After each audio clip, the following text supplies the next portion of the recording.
Hello friends. तो आज का हमारा टॉपिक है सेकेंडरी मेमोरी।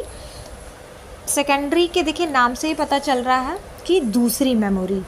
टू टाइप्स की मेमोरी होती है, ये मैं आपको पहले भी वीडियोस में बता चुकी हूँ कि एक मेन मेमोरी होती है, एक सेकेंडरी मेमोरी होती है। मेन मेमोरी जब सिस्टम मैन्युफैक्चर हो रहा होता है, बन रहा होता है, तब यूज़ की जाती है, जैसे रैम, तब उसमें डाल दी जाती है। सेकेंडरी मेमोरी क्या है कि हम बाहर से परचेज़ करके भी उसमें यूज़ कर सकते हैं, या कुछ उसमें पहले से भी होती हैं, वो मैं अभी आपको बताऊंगी कौन कौन सी होती है। सेकेंडरी मेमोरी, पहले डिफिनीशन देखते हैं। Secondary memory refers to non volatile storage device.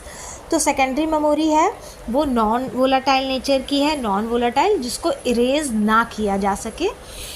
That holds data and program, जो कि डेटा और प्रोग्राम को रोक के यानी सेव करके रख सकती है। Even when the computer is turn off, जब हमारा कंप्यूटर बंद हो तो भी उसमें डेटा सेव रहेगा। It is use to store data for long term and it is typically slower than primary memory. अब बता रहे हैं कि इसमें आप लॉन्ग टर्म के लिए डेटा यूज़ कर सकते हो, लेकिन ये रैम से स्लोअर है। Example of secondary memory include, अब इन्होंने देखिए यहाँ पर कुछ बताई हुई हैं सेकेंडरी मेमोरी कौन कौन सी होती है, जैसे hard disk drivers, solid state drivers, flash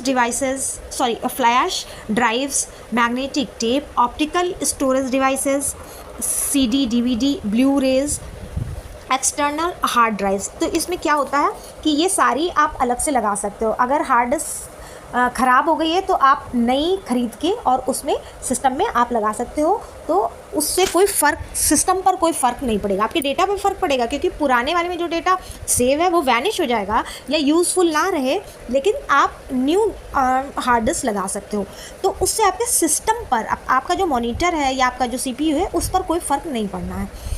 अब इन्होंने यहाँ पर बताया, तो देखिए ये 6 तरीके की होती है। इसमें एक एक्सटर्नल हार्ड ड्राइव्स क्या होता है, मार्केट में हार्ड ड्राइव अलग से मिलती हैं स्मॉल साइज़ में, बट उनकी कैपेसिटी हाई होती है। उसको आप एज अ पेन ड्राइव जैसे यूज़ होती है वैसे लगा सकते हैं, मतलब सिस्टम के अंदर आप उसको नहीं लगा सकते हो, सिस्टम के बाहर जैसे हम पेन ड्राइव का यूज़ करते हैं वैसे लगा सकते हो, और कोई डेटा आप चाहो तो उसमें सेव कर सकते हो, वो भी लॉन्ग टर्म के लिए सेव रहता है। External memory is use to store large amount of data. अब जो एक्सटर्नल मेमोरी हो उनकी कैपेसिटी हाई होती है, तो वो लार्ज अमाउंट में डेटा को स्टोर कर सकते हैं। Save data for extended period, data को बहुत लॉन्ग टर्म तक सेव कर सकते हैं। एक्सटेंडेड पीरियड का मतलब बहुत लॉन्ग टर्म के लिए किसी चीज़ को सेव कर लेना।